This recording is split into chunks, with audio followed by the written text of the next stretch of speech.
The information flow was very limited, largely because all communications to the affected areas were completely... We just walked out of the airport and it was instantly apparent only 50 metres or 20 metres outside the airport just how bad the damage was. It was pretty clear to us straight away that the damage was going to be very bad, and when we did manage to get a vehicle and get further away from the airport towards the city, that damage just went on and on and on for miles and miles and miles. Also in the city itself, everything near the foreshore was virtually flattened, or if not flattened, just so extensively damaged that it would virtually have to be bulldozed. Help had got through there at all, so we literally arrived there to village after village of smashed buildings and again just piles of debris and bodies everywhere,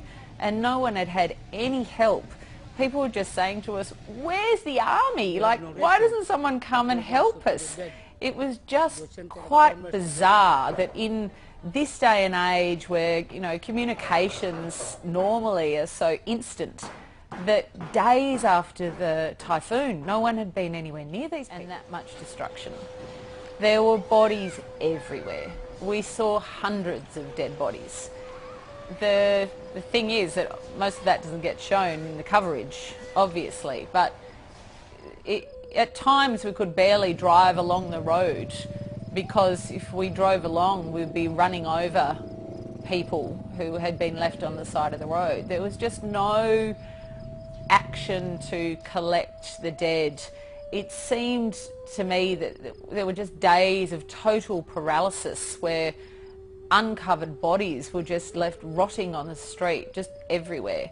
And then also, perhaps even worse than that, just the knowledge that underneath these endless mountains of rubble were just more dead people, because you can smell them, you know they're there.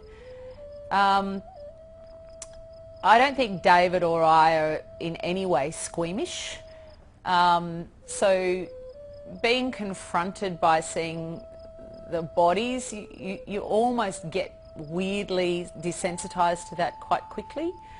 But I think what's much more confronting and hard to deal with is people's grief, their pain. You know, people who've not only lost their house and everything they own, but they can't find their mother, they can't find their father, they've lost their baby, and they're still living in this disaster zone trying to survive while they're grieving. They've had no help. I could barely count life. Please help me, get me out of here, something. Where is everybody? Ma'am, Tatay Regs, please come here because we have no house anymore. Everything, no food, no nothing, everything is gone. Wash out everything. Please come, please. Please, Tatay Regs and Nanay, please come.